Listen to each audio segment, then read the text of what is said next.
प्रणाम। हम चाहे कैसी भी धारणाएं रखें, कैसी भी हमारी मान्यताएं हो, किसी भी संप्रदाय में हो, पूजा पाठ कर रहे हों या तीर्थ यात्रा कर रहे हों, कुछ भी कर रहे हों, लेकिन हमारी जो प्रार्थना है वो नहीं पहुंचती। उसका एक कारण है। उसका कारण मुख्य यह है कि उस प्रार्थना के पीछे हमारी कोई कामना की लिस्ट बनी रहती है और जो जो हमें ज़रूरत होती है उस चीज़ को हम इस प्रकृति से मांगते हैं। वो चाहे रूप कैसा भी हो, कैसा भी ढंग हो, वो मैं नहीं कह रहा हूँ, लेकिन ये जो तरीका हम अपनाते हैं अपनी पूर्ति करवाने का, प्रार्थनाओं के जरिए, प्रेयर के जरिए, उसमें वो त्वरा नहीं होती जो होनी चाहिए। वो प्रेम नहीं होता, वो भाव नहीं होते। हमारी नज़र हमारी वस्तु पर टिकी रहती है, हमारी कामना पर टिकी रहती है, हमारी इच्छा पूर्ति पर लगी रहती है। और होता भी यही है, जब इच्छा पूर्ति हो जाती है तो जिससे हम प्रार्थना कर रहे थे उसको भूल जाते हैं। देखा जाएगा, फिर कभी कोई संकट आएगा, समस्या आएगी, फिर ये उपाय कर लेंगे। हो गया तो ठीक, नहीं हुआ तो ठीक। एक ऊपरी ऊपरी मन से हम गुहार लगाते हैं। वो प्रार्थना ही है, वो एक चिल्लाहट है, वो एक घबराहट की आवाज है। उसमें प्रेम की रसधार नहीं। मीरा ने कहा था, मेरे तो गिरधर गोपाल दूसरों न कोई। जब तक एकत्व तो नहीं आता है, जिससे आप मांग रहे हो और आपको विश्वास है कि वो समर्थ है, सब कुछ कर सकता है, उसको आप नहीं चाह रहे हो, उससे चाह रहे हो। बहुत घिनौनी बात है ये। क्या ऐसा होता है प्रेम? अपना स्वार्थ सिद्ध करने के बाद में कोई लेना देना नहीं। इसलिए हमारे विकार नहीं जाते, हम उलझे रहते हैं, हम दुखी रहते हैं। चिल्लाते कितने भी हैं, अनेक अनेक तरीके से, अनेक अनेक शब्दों से, लेकिन ये जाल हमारे ऊपर गिर करके हमें गिरफ्त में ले लेती है। होता कुछ नहीं है। क्यों नहीं होता है? इसका कारण है क्योंकि हम उसको नहीं चाहते जो सब दे रहा है, जिसके पास सब कुछ है। तो एक भाव दशा होनी चाहिए, एक हृदय की सरलता होनी चाहिए, एक ऐसे क्षण का अभिनंदन होना चाहिए जिसमें सारे समय की स्मृतियों की वो सब छूट जाए, हम उससे ओतप्रोत हो जाए, एक रस हो जाए। चीज़ें स्वतः आएगी और स्वतः ही आई है। आज हम जो जी रहे हैं क्या लेकर के आए? स्वतः ही आया है, स्वतः ही उसमें रह रहे हैं और स्वतः ही पूर्तियाँ हो रही है। कौन कर रहा है ये? और जो कर रहा है उससे और कुछ आप मांगते हो तो उससे प्रेम होना चाहिए, उस पर छोड़ देना चाहिए। हम देखते हैं कि इतना हो गया, मैं कर लूँगा, फिर कोई ज़रूरत नहीं उसकी। ऐसे काम नहीं चलेगा। सूर का एक पद है, बड़ा सुंदर है। एक दीनता होनी चाहिए, एक समर्पण भाव होना चाहिए, तब गूंजती है आवाज इस प्रकृति में और फिर पलट करके बरसती है, आनंद विभोर कर देती है। प्रभु जी मेरे अवगुण चित न धरो, ओ प्रभु जी मेरे अवगुण चित न धरो। समदर्शी है नाम तिहारो, समदर्शी है नाम तिहारो, चाहो तो पार करो। प्रभु मेरे अवगुण चित न धरो, प्रभु मेरे अवगुण चित न धरो। हे प्रभु, मैं तो अवगुणों की खान हूँ। न जाने मैंने बेहोशी में क्या से क्या चीज़ें भर ली है, क्या क्या भंडारण कर दिया है। मैं दुखी भी हूँ, निकल नहीं पा रहा हूँ, बड़ा बेचैन हूँ, लाचार हूँ, असमर्थ हूँ। आप इस पर ध्यान मत दो, आप तो मुझे देखो, कृपा करो। आप महान हो, आप तो समदर्शी हो, एक जैसा देखने वाले हो, आप पे भेद नहीं है। इस भेद के चक्कर में उलझ करके मैंने न जाने क्या से क्या चीज़ें कबाड़ खाना इकट्ठा कर लिया, और उसी कबाड़ खाने में के भय से, उसके बोझ से, उसके दबाव से दुखी होकर के पुकार रहा हूँ आपको, निकल नहीं पा रहा हूँ। मेरे इन अवगुणों पर आप ध्यान मत दो, क्योंकि एक लोहा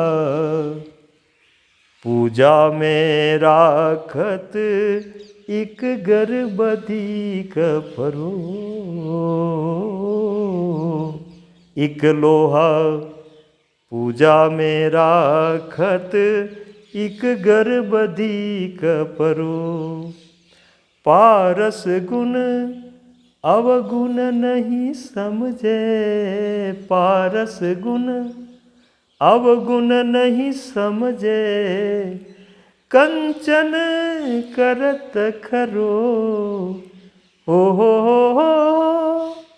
कंचन करत खरो। प्रभु मेरे अवगुण चित न धरो, प्रभु मेरे अवगुण चित न धरो। समदर्शी है नाम तिहारो, समदर्शी है नाम तिहारो, चाहो तो पार करो। अवगुण चित न धरो। एक बड़ा सुंदर उदाहरण दिया है सूरदास जी ने। एक लोहा पूजा में राखत, एक गर बधिक परो। लोहे की एक तलवार, जो हमारे भारतीय संस्कृति में नवरात्रि मनाते हैं, माँ दुर्गा शक्ति की उपासना करते हैं, उस समय उसकी पूजा करते हैं, शस्त्र पूजा, तो पूजन में रखते हैं। एक लोहा, वो भी लोहे की बनी हुई है। एक लोहा पूजा में राखत, और एक गर बधिक परो। एक तलवार ऐसी है जो कसाई के वहाँ है, जो मार काट करता है, हिंसा करता है, जीव हत्या करता है, उसके पास में एक तलवार जो काटती है, और एक का पूजन हो रहा है। लेकिन पारस गुण अवगुण नहीं समझे, कंचन करत खरो। अगर पारस पत्थर को पूजा वाली तलवार के टच कर दो तो भी उसको सोना बना देगी, और जो बधिक कसाई के वहाँ पड़ी हुई तलवार है, वहाँ स्पर्श कर दो तो भी सोना बना देगी। वो गुण अवगुण नहीं देखेगी, वो भाव देखेगी, वो कर्म नहीं देखेगी। परमात्मा भाव देखता है। आपके सारे कर्म माफ हैं यदि आपके भाव सच्चे हैं तो। इन भाव को जगाओ, इन भाव के साथ उन भगवान को याद करो, अवश्य सहायता करते हैं वो, और वो प्रार्थना पहुंचती है और सफल होती है। और उदाहरण दिया है, एक नदिया एक नार बहत है, मेलो नीर भरो। एक नदिया एक नार बहत है मेलो नीर भरो। जब मिल के दो एक बरन भई, जब मिल के दो एक बरन भई, सुरसरी नाम परो, सुरसरी नाम परो। प्रभु मेरे अवगुण चित न धरो। क्योंकि समदर्शी है नाम तिहारो, समदर्शी है नाम तिहारो, चाहो तो पार करो, अवगुण चित न धरो। एक नदिया एक नार बहत है, एक तो नदी बह रही है और एक गंदा नाला बह रहा है। बहुत ही सटीक उदाहरण दिया है। एक नदिया एक नार बहत है और मेलो नीर भरो। उस नाले में गंदा पानी है, नदी में स्वच्छ पानी है। लेकिन यदि वो नदी उस नाले में मिल जाए तो उस गंदे पानी को भी स्वच्छ कर दे, हैं? दोनों मिलकर एक बरन भय सुरसरी नाम परो। फिर उसको गंगा कहते हैं, बड़े प्रेम से पीते हैं और अपने को जो अपवित्र जल था उसको भी पवित्र करने वाले जैसा महत्व दे देते हैं। पीते हैं प्रेम से और अपने आप को पवित्र करते हैं। कितनी महत्ता बढ़ गई। इसलिए प्रभु, यदि आप एक बार उतर गए हृदय में, बस फिर आनंद ही आनंद है। फिर कोई विकार नहीं, कोई कष्ट नहीं, कोई दुख नहीं। एक बार आ जाए। पर कब आएंगे? जब हम वैसे पात्र होंगे, वैसे भाव हमारे होंगे। बुद्धि चातुर्य से कुछ नहीं होगा। ये बात भी सुन लेना आप। कितनी भी अटकलें लगाओ, कितने भी दिमाग लगाओ, अरे उससे आगे क्या बुद्धि लगाओगे? बुद्धि को जो देने वाला है उसके ऊपर क्या बुद्धि लगानी? भाव। मैं जैसा हूं वैसा हूं, तेरा हूं, तू मेरा है, बस अब तेरी मर्जी, जैसी इच्छा हो कर। पर हो ये रहा है, अगर तुम आ जाए तो सब ठीक हो जाए। एक जगह एक बड़ी अच्छी बात कही है, प्रेम से लबालब भरी हुई बात है वो भी, कि नैना अंदर आव तुम और पलक ढांपी तो ही ले आऊं। हे परमात्मा, हे सर्वाधार, हे सर्वशक्तिमान, हे करुणा के सागर, एक बार आजा। ये हृदय से भाव उठेंगे, हृदय से पुकार उठेगी तो आएगा, अवश्य आएगा वो। नैना अंदर आव तुम, और फिर मैं क्या करूँगा? अगर तू नैनों में आ गया तो पलक ढांपी तो ही ले आऊँ। मैं पलकों को बंद करके तुझे भीतर ले लूँगा। फिर क्या होगा? ना मैं देखूं और को, ना तो ही देखन दे आऊँ। न तो मैं किसी को, क्यों मेरी आंखें बंद है, न मैं संसार को देखूंगा और न तुझे कहीं देखने दूंगा। तू और मैं एक, बस ये एक का आनंद है। जब ये मैं चला जाएगा, अहंकार चला जाएगा, तभी एकत्व आएगा, तभी वो प्रेम की धारा की प्रस्फुटन होगी, वो प्रवाह चलेगा और उसमें फिर आनंद का कहना ही क्या है। मैं का मिटना ही प्रेम का आना है। क्योंकि जब मैं था तब हरि नहीं, अब हरि है मैं नाही। प्रेम गली अति सा करी, तामे दो न समाए। ये द्वैत मिटे,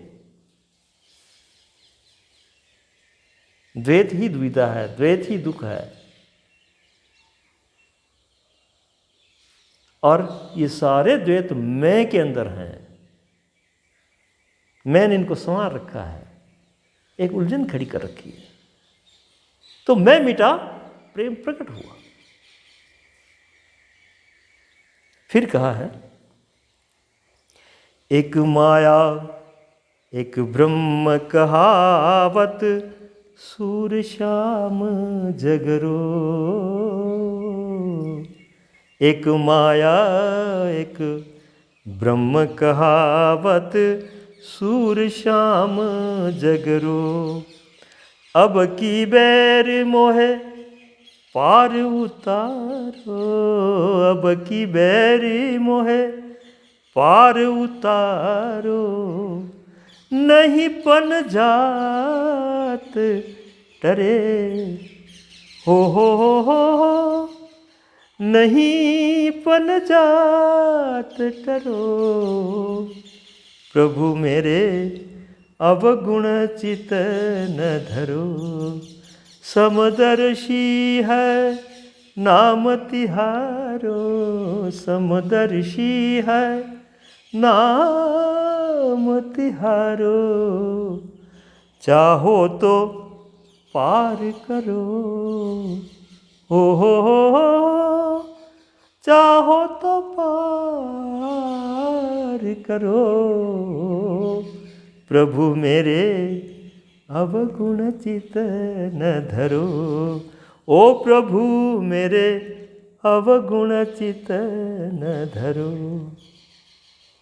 बहुत गजब की बात कही है सूरदास जी ने। ये भाव से निकली है, बुद्धि से नहीं। बुद्धि से क्या निकला उन्होंने बताया कि एक माया एक ब्रह्म कहावत सूर श्याम जगरो। ये बड़ा झगड़ा चल रहा है। कोई माया को महान बता रहा है, कोई ब्रह्म को माया का पति बता रहा है, आदि अनादि बता रहे हैं, और ये करने से ये होगा। बहुत सी विधियां तौर तरीके बता रहे हैं, बड़े कठिन कठिन। ये जो बुद्धि विलास है, ये झगड़ा मुझे पसंद नहीं प्रभु। एक माया एक ब्रह्म कहावत सूर श्याम जगरो। और कहते हैं वो कि अब की बेर मोहि पार उतारो। हे भगवान, इस झगड़े में मैं नहीं पढ़ना चाहता, इस प्रपंच में नहीं पढ़ना चाहता, इस तर्क वितर्क और वाद विवाद के इस चक्कर में मैं नहीं पढ़ना चाहता। इतनी मेरी बुद्धि नहीं है। और जिनकी बुद्धि है वो भी उभरे हुए नहीं दिखते हैं, वो भी बड़े बेचैन हैं। तो बेकार की बात है, क्या करना। मैं तो हृदय से आपसे संपर्क में आना चाह रहा हूँ, हृदयगत होना चाह रहा हूँ। ये प्रेम का निवास हृदय में है। एक माया एक ब्रह्म कहावत सूर श्याम जगरो। अब की बेर मोहि पार उतारो, नहीं पन जात टरो। क्या सुंदर बात कही है। ऐसा कोई अधिकारी, भाव का अधिकारी, हृदय का अधिकारी ही कह सकता है। अब की बार मुझे पार करो प्रभु, नहीं तो आप पालनहार हैं, तारणहार हैं, करुणावान हैं। ये जो आपकी घोषणा है, यदा यदा हि धर्मस्य ग्लानिर्भवति भारते, जब जब ऐसा होता है मैं आता हूँ। ये जो आपकी घोषणा है, नहीं पन जात टरो, ये जो आपको प्रण है, ये टल जाएगा, बात आपकी बिगड़ेगी। देखो कितने हृदय के प्रफुल्लित भाव हैं, कितने भाव विभोर होकर के जैसे आमने सामने ही बात कर रहे हो, है ना। ऐसा आनंद है। तो ये हृदय की गहनता में जब तक प्रेम का पुष्प नहीं खिलता है, तब तक वो जो लहर है परम की, उसकी सुगंध नहीं आ सकती, उससे ओतप्रोत नहीं हो सकते, उसमें जी नहीं सकते। धन्यवाद।